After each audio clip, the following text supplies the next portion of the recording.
Hey YouTube, so today I will be water bath canning chicken.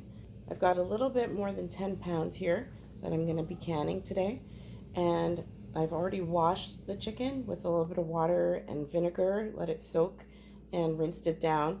And my next step is I'm going to actually take the skin off, and that way it'll be skinless chicken that's canned. So I'm going to go ahead and take all the skin off. Okay, so I've got the chicken all skinned up.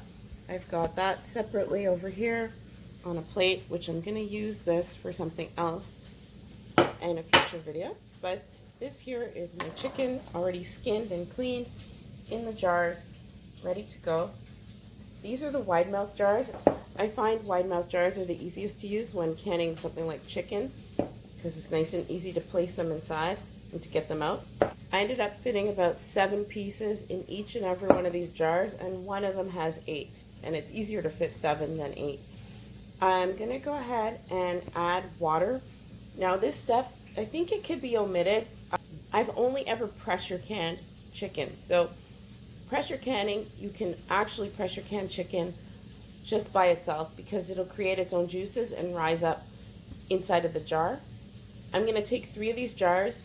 I'm going to fill it up 3/4 of the way with water from the kettle, and I will leave the other 2 to cook in its own juices and just as an experiment see what the water level is after 3 hours of water bath canning, so you can see that. So I'm just going to add my teaspoon of salt to each of these jars.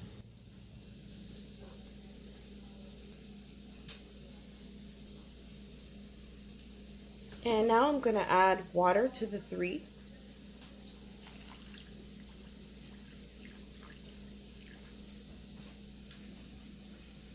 See the bubbles? It's just going down around the sides of the chicken.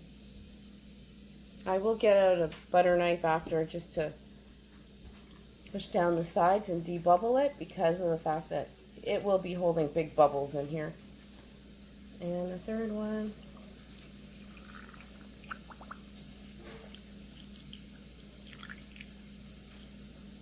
So I'm just going to debubble it here, running a butter knife down the sides just to release some of those air pockets.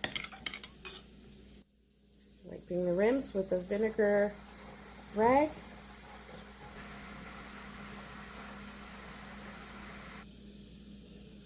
So I'm going to go ahead and add the lids to the jars that have been sitting in hot kettle water for about 10 minutes or so. And close my jars with the rims at finger tightness. These jars are only mildly warm because it had cold chicken in it, or room temperature chicken, I guess you could say. So the water is only mildly warm. It's not hot because I don't want to affect the glass jars in any way, risking breakage. So it's warmish water with warmish jars. And hey, can you see my new tool? I got a jar lifter. Yay. Yay for me.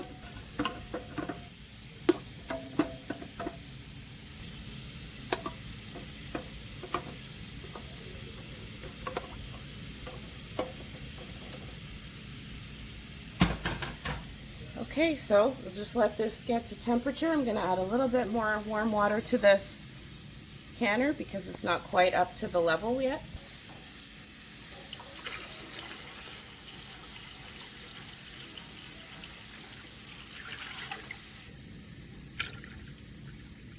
Okay, that's it for me. I'm just filling it to that level.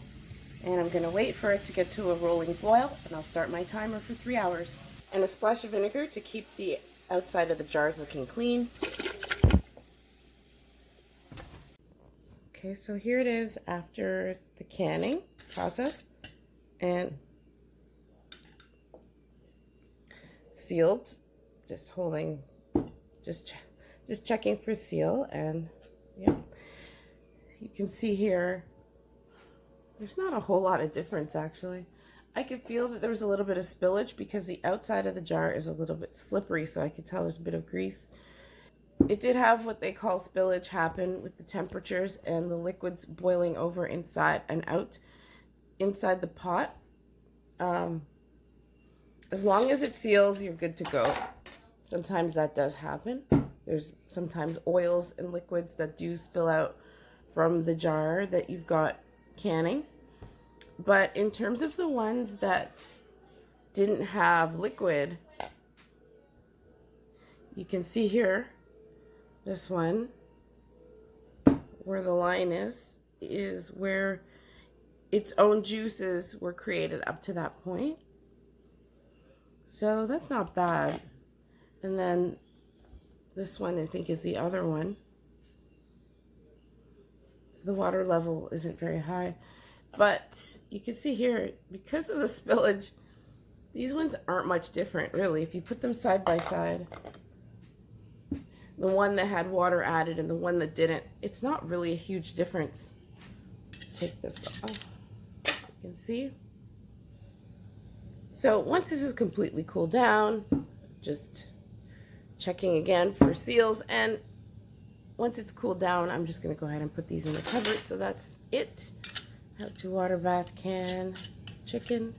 If you have any questions, feel free to ask them in the comment section, and I will see you in the next video. Thanks for watching. God bless.